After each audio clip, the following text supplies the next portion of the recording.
Pessoal, tudo bem? Aqui é a Aline, enfermeira da Lifestars Cuidadores, e hoje o nosso assunto é um dos maiores problemas que a gente tem dentro do domicílio com os nossos idosos: quedas. Vamos lá?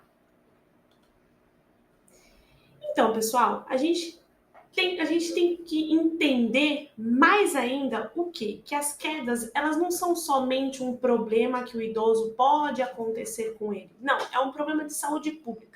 É algo que acontece com ele que impacta na vida dele, da família e do meio onde ele vive, não é verdade? E aí, o que a gente tem que entender o que acontece dentro do organismo do idoso? Tem os fatores intrínsecos, que é o quê? A parte da saúde, é o quadro clínico dele. O que acontece com ele que pode acarretar problemas com quedas? Baixa acuidade visual, de perda de força, medicamentos, os dispositivos de marcha, né? Se ele anda com andador, se ele anda com uma bengala, se ele anda às vezes apoiando nos móveis. Também tem a perda do equilíbrio, que às vezes ele acorda com um pouco de tontura, ele levanta muito rápido. Quedas antigas, se ele já caiu, se ele já não caiu. Como que está a parte cognitiva dele? Se ele é um idoso que tem uma ansiedade, se ele tem um declínio cognitivo, se ele é aquele idoso confuso, que levanta e sai brigando e chutando tudo. Então a gente tem que sempre entender realmente como acontece com ele dentro do quadro clínico dele, para a gente saber se ele tem ou não a predisposição à queda. E também tem os fatores extrínsecos. O que é? Fatores extra o quadro dele, que é às vezes aquele tapete na casa, aquela água às vezes que fica pingando na pia, aquele fio solto, aquele idoso um pouco, né, teimoso, que pode pegar uma cadeira e subir para buscar alguma coisa num armário mais alto, não é verdade? A gente sabe que eles aprontam quando a gente não está olhando. Então, são os obstáculos que ele tem dentro da casa dele que faz com que ele esteja a uma predisposição para ele cair. Outros fatores também, aquele neto que às vezes vai na casa, é pequenininho e deixa às vezes bola jogada por ali, carrinho que pode fazer com que ele caia. Às vezes aquela tomada que fica um pouco mais longe, às vezes ele quer acordar para ir ao banheiro e ele precisa acender a luz, então deixar a tomada um pouco mais perto. Animais, a gente sabe que os animais são maravilhosos, só que infelizmente os gatos, eles têm aquela mania de tentar passar por meio das pernas, então às vezes tentar deixar o gato um pouquinho mais longe, assim, para tomar cuidado.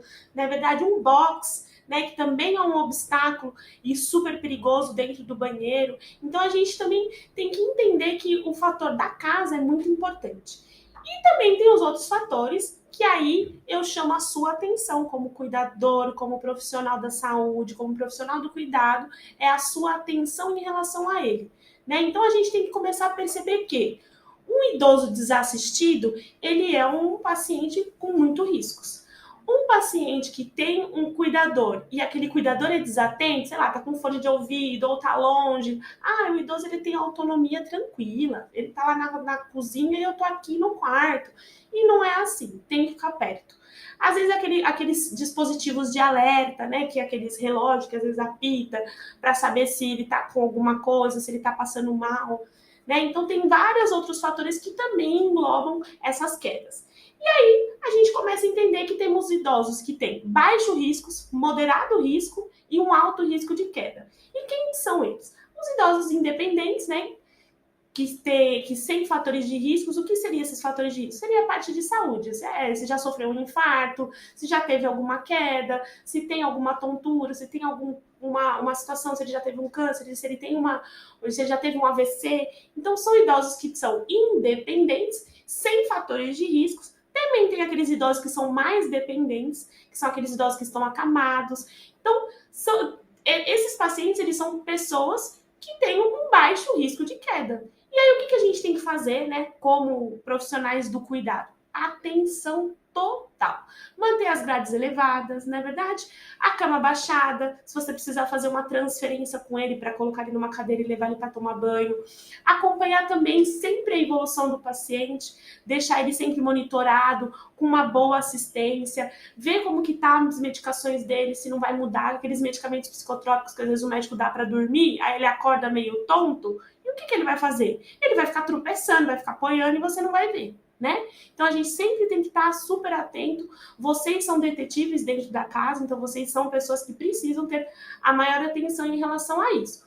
E aí tem os idosos com moderado risco de quedas, que são aqueles idosos que são independentes, mas eles têm de 1 a mais fatores de riscos, que às vezes eles já caíram, mas não tiveram nenhum tipo de fratura, são independentes, né?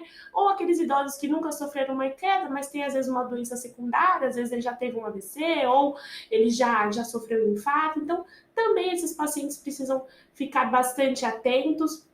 E aí, o que nós precisamos fazer? A gente precisa sempre estar orientando, reorientando, verificando o ambiente, se não tem um tapete solto, se não tem, às vezes, aquela barra no banheiro que precisa, não deixar esse paciente sem assistência, não ficar muito tempo longe dele, monitorar sempre os riscos que ele pode, né, sofrer dentro da residência.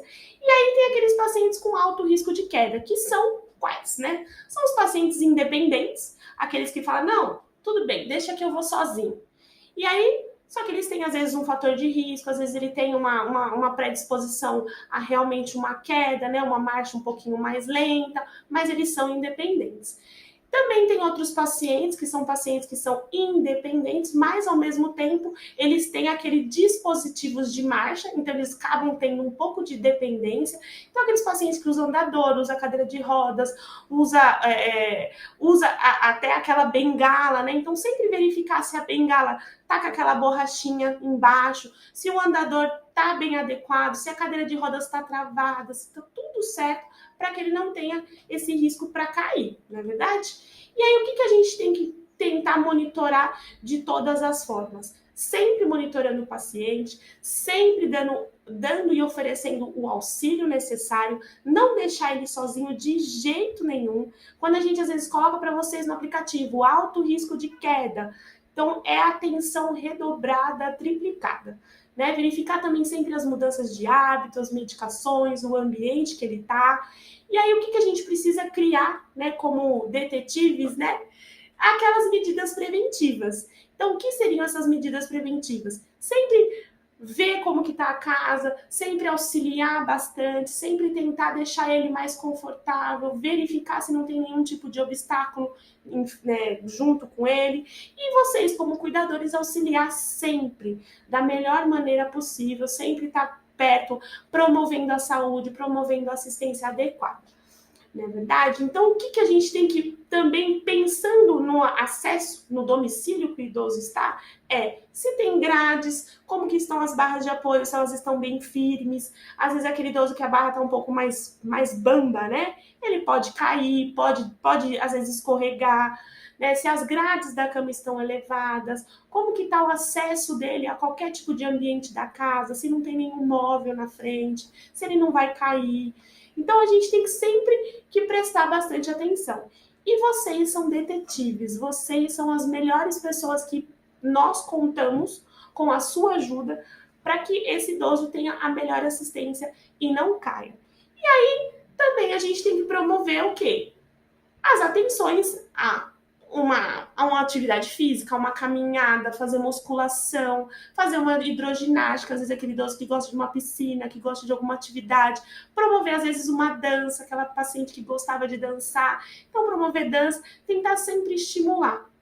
Na verdade, a gente tem que sempre estimular esse paciente, até às vezes um atendimento de fisioterapia.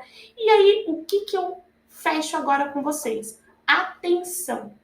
As melhores medidas preventivas que vocês têm com os nossos pacientes sempre vai ser a atenção. Então, sejam atentos, prestem bastante atenção e verifiquem sempre os sinais do seu paciente, porque você é o único que conhece ele além do familiar. Tá bom? Muito obrigada!